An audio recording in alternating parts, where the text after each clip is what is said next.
Welcome everyone to the Mind.Set podcast, where each episode we explore how embracing adversity can lead to positive change.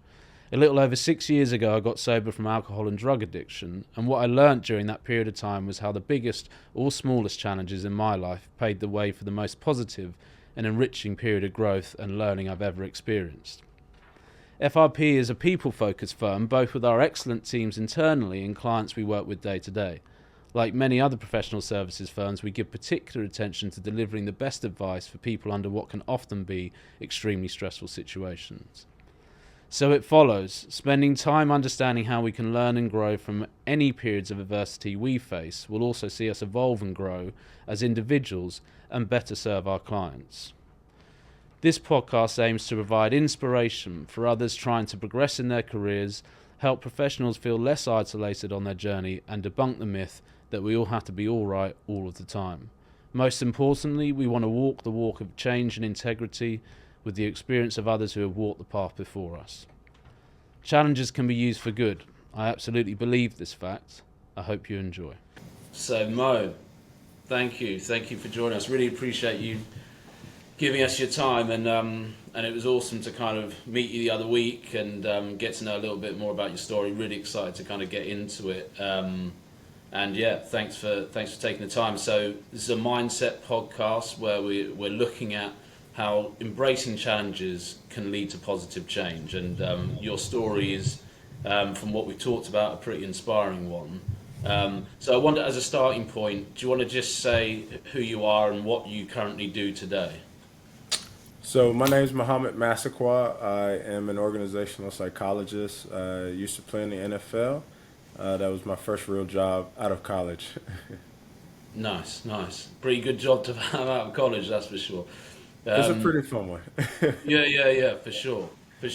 And so, if we look at sort of going back to the start, like where did you grow up? Where did you go to high school? What did that journey into the NFL kind of look like for you? Yeah, I'll be honest. I would not have predicted my journey. My family came over from Liberia. They left the Civil War in the early 80s. And so they had me in Charlotte, North Carolina. As you'd imagine, they didn't really know anything about organized sports as it relates to the NFL or football.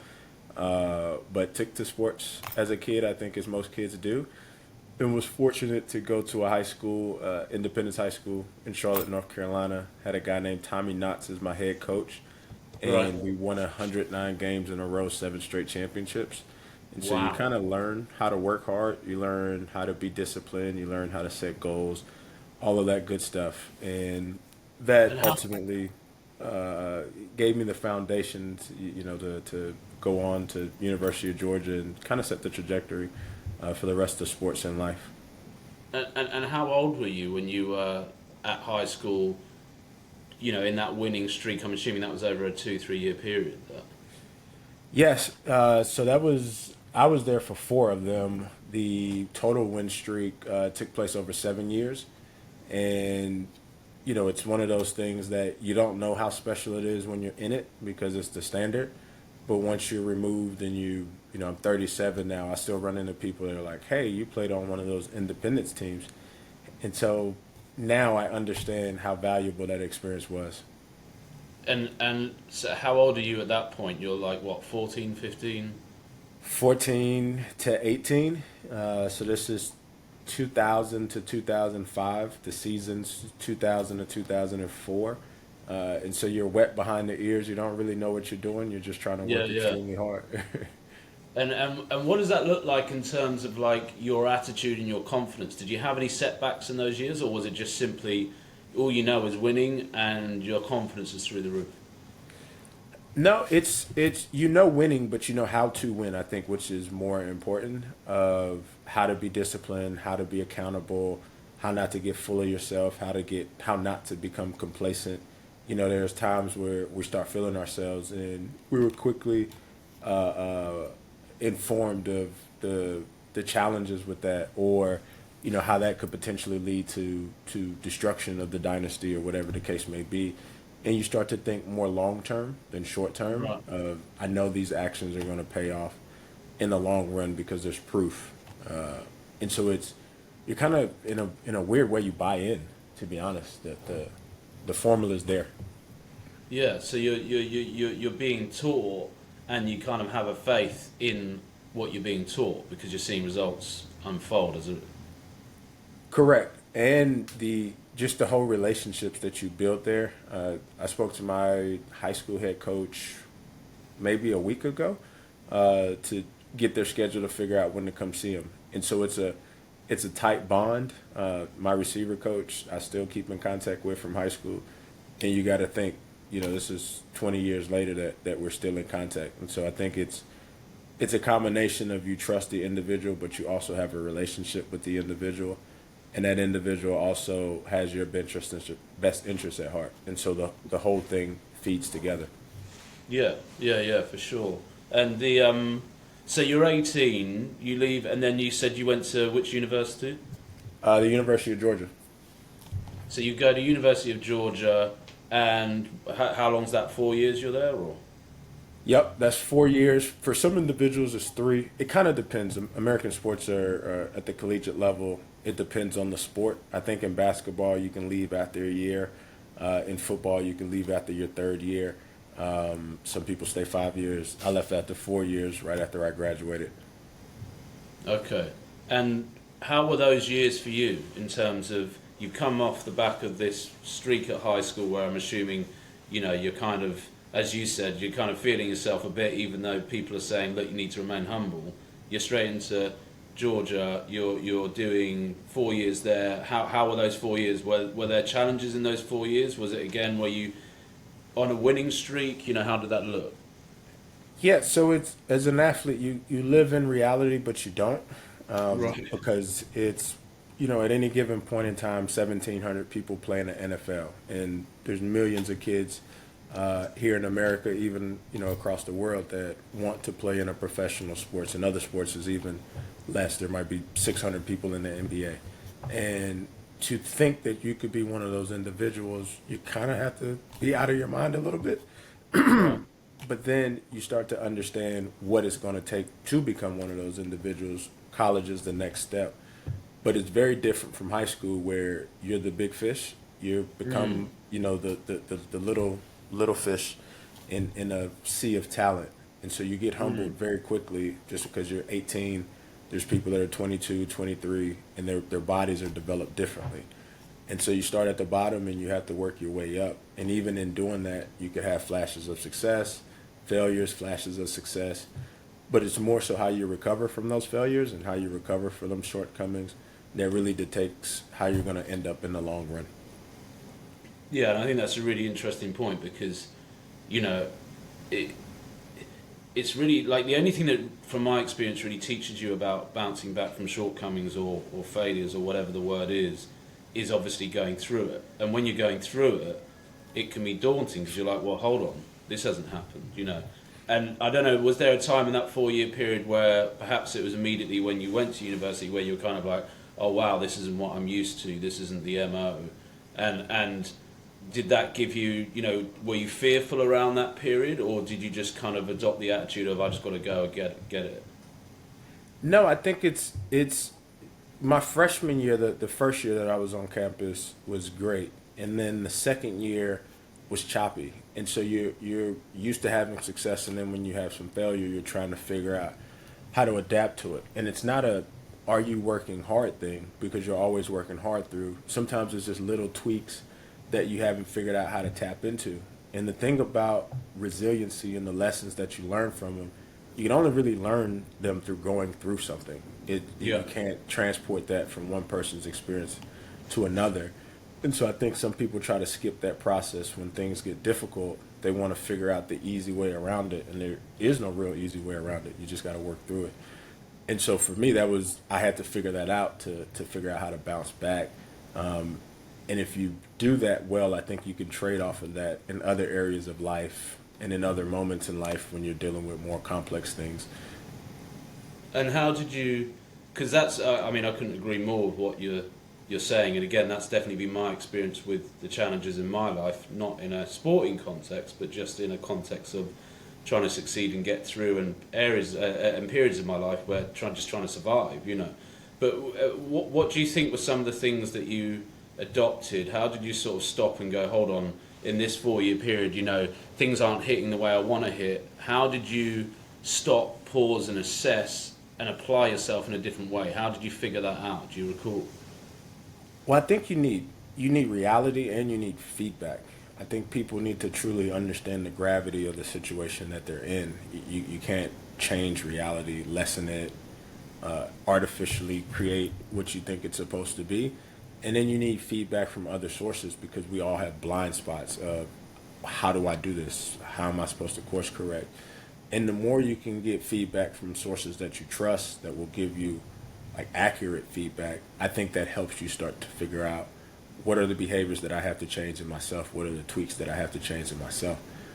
And the more you repeat that cycle, that's when improvement starts. It doesn't start just by whiteboarding or thinking it.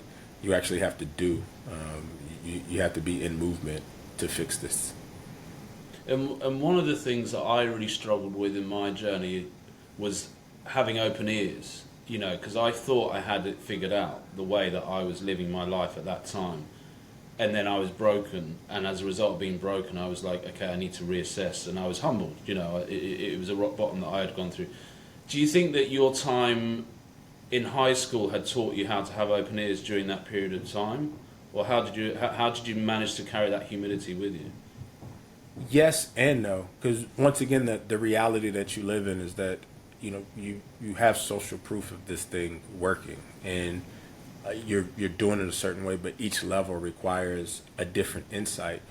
And the thing that you started to learn, and I learned this especially when I got to the NFL, is that talent and hard work don't always produce results. Sometimes you have to understand the professional approach to a particular thing, and you can only get that from someone else that's been through it. This isn't a thing where someone's given their loose opinion to you of how this may work.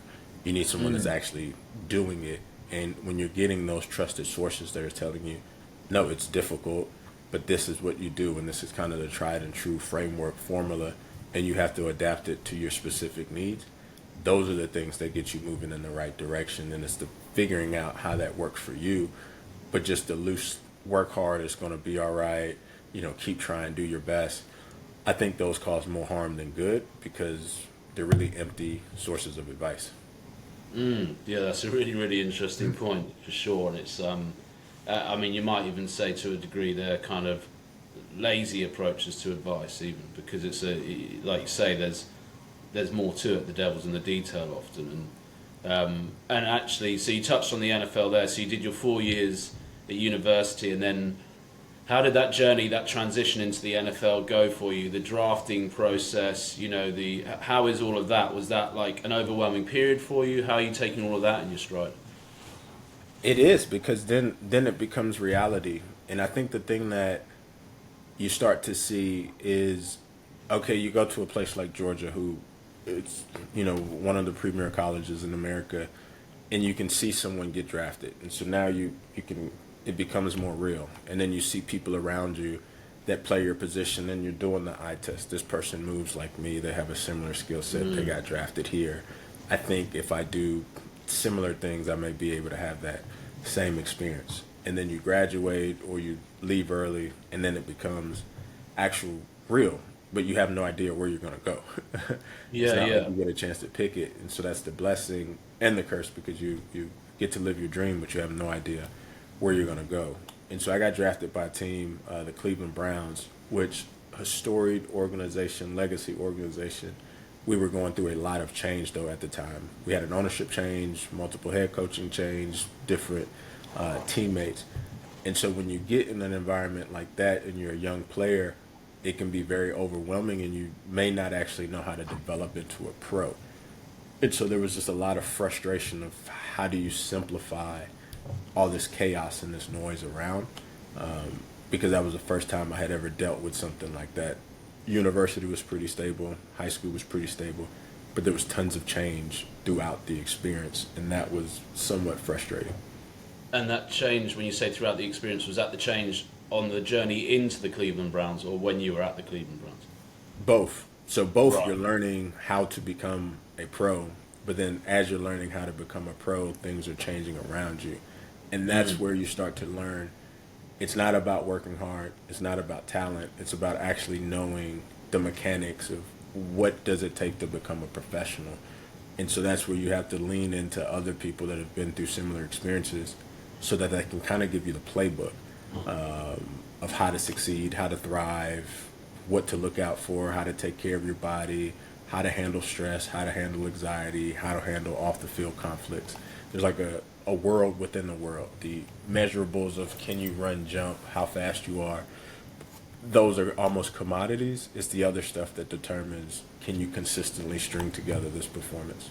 What would you say in the when you first started the Cleveland Browns? What was there a moment where you went, "Whoa, I'm kind of overwhelmed here," that you can remember? And was there a moment where you went, "This is clicking. I feel like this is actually now going to work out"? From an overwhelming standpoint, at the first game, you look over and two guys that I want to say are first ballot Hall of Famers, Brett Favre and Adrian Peterson. Both of these individuals, top of their sport, and that's who we play to start the game. And they come out super explosive, and you're on the sideline watching this take place. You're like, oh my God, this is real. Like this level of skill, this level of detail is out of this world. And so that's the moment where you look up and you say, all right, I got to snap out of this. And then there was another moment where we were playing Champ Bailey, Denver Broncos, another storied franchise, first ballot Hall of Famer type guy. He went to Georgia, and so he's actually in game, kind of mentoring me in game. And it was just so fascinating because his skill set is so great that he'd say, hey, on this play you did this, on the play you did that. And those are the moments where, had I had the maturity that I have now, I would have actually reached out to him off the field and said, hey, you're lending advice to me. Can you continue to do this and mentor me so that I don't make these mistakes moving forward? And that's a lesson that I've now kind of like ingrained in my memory of if someone shows interest in you, please continue to reach back out to them because they're showing a willingness to help. And then the other just, I think there was maybe like my fifth or sixth game. I had a pretty big game against one of our division rivals. And so once you have success and you can kind of validate it against real competition, that's what starts to give you confidence. Now, standardizing that and repeating that is a different story, but at least you know that you have what it takes to perform on that level. What for you, would you say, was the biggest challenge or learning experience of that time? It was two things. It was one, staying healthy and also staying and learning how to be a pro. And what I mean by that is, from shoulder separations to concussions to broken foot to torn knee to like all these things that just continue to happen, and your body's essentially failing you, and so you can't do what you know that you can naturally do, and so that's very frustrating because you can't get what you need out of your body. The other aspect, we had a lot of change and we had a very young team. If I could do it again, I would have seeked out a mentor, almost to the story I told earlier. I'd find a mentor to teach me how to be a pro, because it wasn't the can you perform, it's understanding how to optimize performance, how to do this in a way that is repeatable, scalable, and not just having flashes. I would say most people flash more than they're consistent fires, because they'll show that they can do something, but they don't know how to repeat it. They don't know how to standardize it. And that was probably me a lot of times, where I'd flash and then something would happen. Then I'd flash and then something would happen. And if I had that voice, that mentor, I think a lot of things could have been standardized. And that's what I would implore for really anyone that, someone may be going through recovery and they're stable for a point in time and then they relapse. They're stable for a point in time. And if you can have someone else that gives you the mechanics, or even in business where you do really well on a project and then you crumble on another project, having someone help you standardize those flashes, I think what changes you from a good person or good player or good employee to like a really phenomenal talent. Yeah, for sure. Yeah, and that's the remaining teachable thing. None of us ever have it all figured out, and it's super important to remain open to what people have to offer. Do you think in that period of time you needed help, or do you think a part of you went, do you know what, I've got this figured out as much as I need to have it figured out right now? It was a blend of both. Because once again, if you have success, you think that you just have to work harder, or you just have to try harder, or you just have to, it will happen. Yeah. And I don't think that ever happens, especially now as I've gotten older. I think it's the not knowing and the way that you've done it has worked. And so you're kind of tackling old ideas with, or new ideas with old tricks. Yes. When in reality, you need new tricks for the new circumstances that you're in. Yeah, that makes a lot of sense. And just before we sort of move on from the NFL bit, was there an element of the success that came with being in the NFL? I mean, that is in itself. You know, I'm a sports fan. I know a bit about the NFL, not a lot, but all I know is like it's a pretty big deal. You know, to have that part of your career. Was there an element of fame or attention that came with all of this that made it hard for you to stay grounded? And if so, how did you? Not really, because it is, most of my circle is athletes. And I don't look at them as, athletes. I just look at them as, this is a friend that I've known for 20 years. They are married, wife and kid. They take the trash out. And so it's that part of it. Most people don't actually try to lean into that part. It's just their normal job, unless they're actively trying to seek out attention and some of the other things that people want. But most people are just really normal, so that wasn't a big thing. Well, that's a good thing. That's a good thing for sure. So yeah, so last year was the Jets. What happened? What ended that period of your career? What happened? So I kept getting concussions, and my body it could not perform at that level. It just changes the way that you approach the game. It changes your reaction. It changes your ability to absorb contact. And so there was a point where, honestly, performance just kept declining. And so you give it one more go, and then you get cut, and then you realize that I can't muster up what I used to be. And that's just a hard reality that all athletes have to come to grip with. At some point, there's going to be a difference or a change between what your mind thinks you can do and what your body can actually do.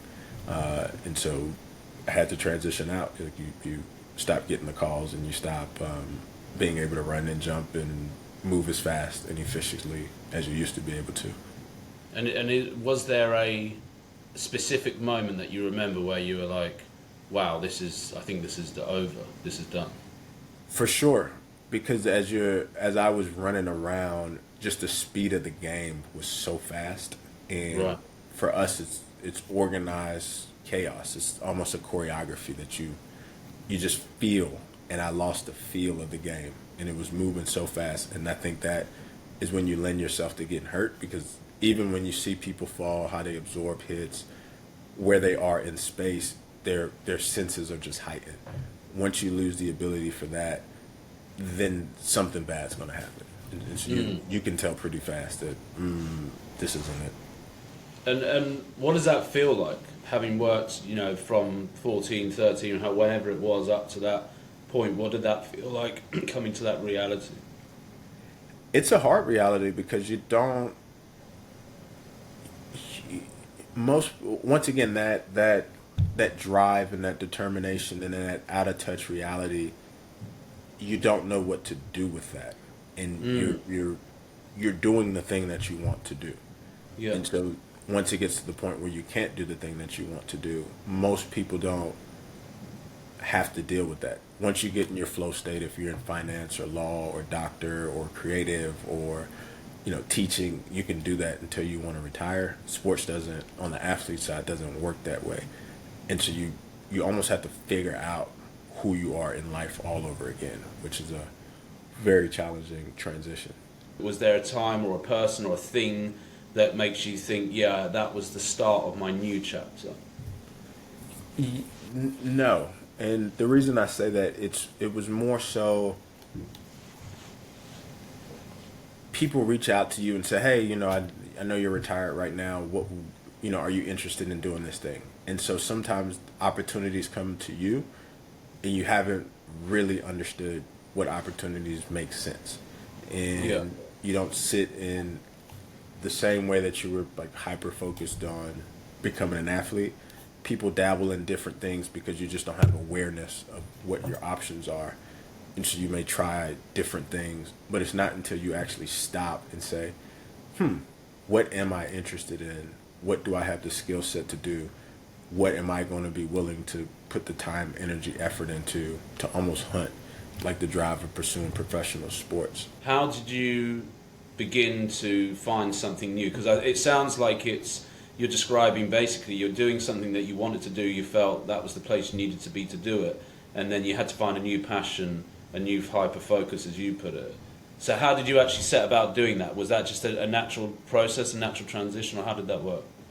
So it's looking back on it now, it was I got recruited to go to Morgan Stanley after a panel discussion, and I was never really interested in finance or looking at the market or anything like that, but it was a great opportunity, and I think that's where a lot of people kind of struggle because on paper they're great opportunities, great company, potentially great career, but it wasn't necessarily a great fit for me or what my interest was. I'm not a person that wants to sit and just look at the market or some of the things that came with the job. And so it wasn't until my accident happened that I actually stopped and says, okay, what am I interested in? I'm interested in psychology. That's what I studied in undergrad. I'm interested in performance from my background in in athletics. I'm interested in business. How do I figure out what to do with that versus the opportunity that's coming? And so it's more introspective of figuring this is what I'm uniquely qualified and aligned to do versus this is an opportunity that I can figure out how to do. Yeah, for sure. And for me, that process is like there's a lot of blockages for that for me. To figure that out and getting to know yourself better, which can be a really scary prospect. Spending time with myself without the ability to escape through a drug or a drink was a really scary prospect at first. Sitting in the stillness, really like uncomfortable. I know that over time, as I've gotten to know myself more, I know what works for me, which is a big part of the process. And you alluded to your accident there. How many years into your journey at Morgan Stanley, or where did and what was the accident? So it was 2 years into Morgan Stanley, and so I had an ATV accident where I fell off of it and basically just shattered my left hand. And they tried to put it back together, but it was so damaged that they had to take it off. And it was the first time that I was actually still, that I actually stopped. And one, you have to let the recovery process take place. But then I just stopped and said, okay, who am I? I can't run from any of this. I have to own the fact that I'm an amputee. Have to really own the fact of sports. I have to own the fact of upbringing. I really have to really understand my whole story, which I don't think you can do by yourself. You need therapy, help for. You probably need a brain trust of people that you can have honest conversations with. And in doing that, that's when you start to tap back into the core of who you are and what you're interested in. And that doesn't necessarily mean you have the answers, but it does allow you to ask the questions that get you more in line. And so instead of, just trying to go find an occupation, it's, hey, I'm interested in these things. Help me figure out how to move closer to these things. Hey, I'm dealing with this. Help me figure out how to address this. And once you start to get answers to those things, where there's a friend here, Steven, and I'm like, Steven, I'm really interested in, the organizational psychology side of things. And he's like, hey, you should talk to this person. And I'd never known this world existed. And then you start on this path. Or, hey, I'm really struggling mentally. It's like, hey, go see my therapist, or here's a list of therapists that you can go talk to. And so the more you can be more in tune with what you need specifically, the better questions that you can ask to get you closer to alignment of who you actually want to be. But if you're just taking opportunities as they come, or you're treading water because you don't have it figured out, you don't really make a lot of progress. Yeah, for sure, and I love that you don't know the answers, but you know the right questions, and it resonates with me a lot. How did you start to find? So that's a big that's a big deal, of course. You've pivoted out of professional sports.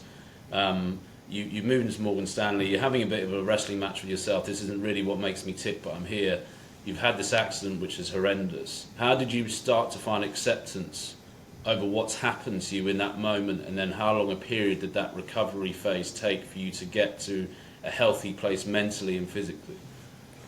I'm still recovering. My accident happened 7 years ago, April 14th, 2017. And it's an ever evolving process. You're never fully healed. And I say that where I feel fine, I can do everything, but there's always these little triggers where I may have a smell that reminds me of something. It may be cold outside, so the nerve endings are more intense than they usually are. I may hit my hand on something and it may hurt more. I may be out in public and someone double take at my hand.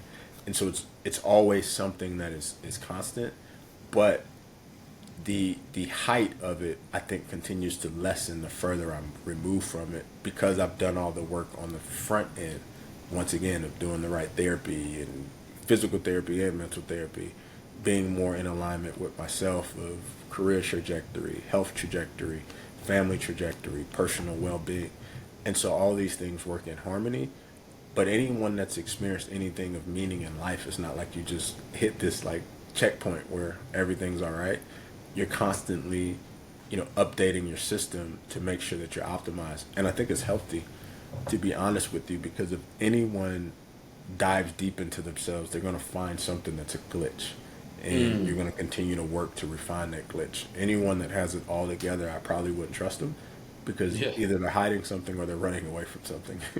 Yeah, for sure, and it's quite powerful hearing you say that, because especially your initial answer there, because that's true to me. Like I always say, I'm still healing, and it was June 2017 that I had my last drink, and nearly 7 years later, I'm still healing in many ways, but it's through daily work. But it's the biggest blessing that you can ever have, because it keeps my foot on the gas. I have to constantly press forward. There's a saying in recovery circles, in everything you do, you're either moving further away from or closer to a drink. And actually that has been a huge blessing in every aspect of my life, because as a result of trying to just move further away from a drink a day at a time, it means, of course, everything else about me is sharpening and evolving as well, which is a huge thing. And the acceptance piece around it, because I feel like that would be a lot, to wake up and go, well, what's going on? How did you actually adopt a mentality or an attitude of, this is where I am, I have to just simply now try and move forward? It's what you find purpose in after that, because I can dwell on the accident forever, or I can make progress, almost to what you're saying. And so now, 7 years later, I'm looking at what progress I've made. I could easily still be in the same mental space and have done nothing, but that's a waste of 7 years. And now I think for the next 7 years, hopefully I've leapfrogged and made more progress. And so I'm really in competition with my potential. Am I closing the gap of like what I can really accomplish, or am I staying stagnant? And that becomes a fun game within itself. And if you look back and you think on any experience, did you hit your potential? Usually it's not. If I look at sports, I think I underachieved in a lot of ways. And so now I'm trying to figure out, how do I not replicate the things that I now know with more wisdom, more insight moving forward in life? Because you can. Once again, if you show a flash in a particular area, you can standardize that performance. It's not something that your body hasn't shown the ability to do. You just don't know how to standardize that and make it a part of your, everyday delivery. And so that's the thing that kind of excites me now, of how do you continue to get better? It's not that you forget or you dismiss certain things. Your focus is just on other things. And you can focus on other things because you've done the work to clean up the things that may be roadblocks on your journey. Yeah, for sure. And I love that concept of being in competition with your potential. How do you think you discovered and found that out? I'm intrigued to know. I've looked at where I've had success, and it's always been with structure. It's been doing the things that just make sense. And when I am outside of that structure, things normally fall apart. And so it's not actually discipline. It's really understanding we only have a set of choices that we can make. There's a coach here, Nick Saban. It's like the illusion of choice. Like you think you could wake up and just be on autopilot, which most people are. They just do whatever comes to mind for that particular day, and you can have success. But is it what you actually want? And you have to make strategic choices to get to where you want. And sometimes those are difficult. Sometimes you don't even know what those choices are. But you'll learn, hey, I'm running up against the same friction. I have to make a different set of choices, which is things that I still struggle with to this day, that I'm always trying to figure out what choices do I need to make to get the outcome that I want. Because we all have the things that when we're by ourselves, we know what we think our potential is, or we know what we'd like to be, and the only way that we close those gaps are the choices that we make. Yeah, for sure. And how important would you say for you in your journey, in your respective successes through your life so far, is helping other people and trying to pass forward what you've learned? I think it's everything, because the thing that often gets missing is if someone hears this podcast, they'll hear me, but they won't hear the collection of individuals around me, my wife, my family, my friends, my coaches, like, and anyone that is close to me. They won't understand the impact. And it's, if other people are almost filling in the blanks for you, that allows you to move forward. But if you don't have the ability to do that with anyone, then it becomes really, really challenging. And so I rely on people to help all the time. Yeah, for sure. No, and it's a huge part of the passing it forward element of anything, I think, and learning from challenges is huge. And it's there's the whole thing, if you want to esteem, do esteemable things as well, you know. So 1,000%. Yeah, it's, and that was mind blowing for me when I found that out. I was like, oh, okay, you know, that equation works. You know, it's like, yeah. Yeah, because it's not an individual journey, and I think everybody thinks that they have to do it themselves. I think everybody thinks that they have to come up with all the answers. But any success that I've ever had, and I think you will find this with most people, no one is self-made. Everyone's having someone assist them along the journey. It could be with the right wisdom. It could be with the right partnership, with the right resources, with the right, feedback, the right energy around them. Everyone's relying on someone to help them out in the journey. And if you don't have that, you're really trying to figure it out all on your own. And I don't. It's almost like a God complex that I don't know how you figure out everything on your own. If you were talking to your younger self, what do you think you would say? What piece of advice would you give yourself? If I was talking to my younger self, I would understand what is required at each level that I'm on and what I want out of that experience. And in those two things, you make better decisions and you find the right support to help you out. And so if I'm saying, okay, I'm trying to think about what job to have, I'd go inside and say, what do I want out of it? If this is what I want out of it, then I have to understand what is actually needed at the highest levels to succeed. And then I'm going to find the right people to help me. I'm not going to try to figure it all out by myself. And then on top of that, I'm going to have some type of mentorship to be able to hold accountable, to be able to talk through things, to be able to work through things. I'm not figuring all that out by myself. It's just too hard and difficult. I can speak now from a place of wisdom, probably from things that were mistakes or things that I wish I could do better. And moving forward, any wisdom that I acquire will either be as a result of mistakes that are made or wisdom that I've gotten from someone else. And so hopefully it's more leaning into the wisdom of other people than me just trying to figure out everything on my own. What's really shone through in this conversation for me is, you know, I really admire your attitude and your approach to life and your outlook. It's awesome, and the sense of gratitude that you've kind of got for what you've been through as well. I think, you know, for me, I look back on what's happened so far in my journey, and I've learned to be grateful for the difficult times. It doesn't mean when you're in the difficult time that you're enjoying it, but it means that you know that something good is going to come out of it, because that's where so many of the lessons are learned, you know. And I think that's what I've gotten a lot from this conversation. But I got a buddy who says he was starting a company as a real estate company, and real estate here in 2009 when the global recession was taking place. He got wiped out through it. Once things stabilized, he started to start his business back up. And I asked him, I was like, are you nervous? How do you feel about this? And he said, the unknown opportunities excite me more than the future makes me nervous. And it's almost a quote that I live by now, because we're kind of, regardless of what adversity we face, there's still a lot of potential for good in the future if we're on that trajectory and leaning into those opportunities and taking advantage of them. 100%, 100%.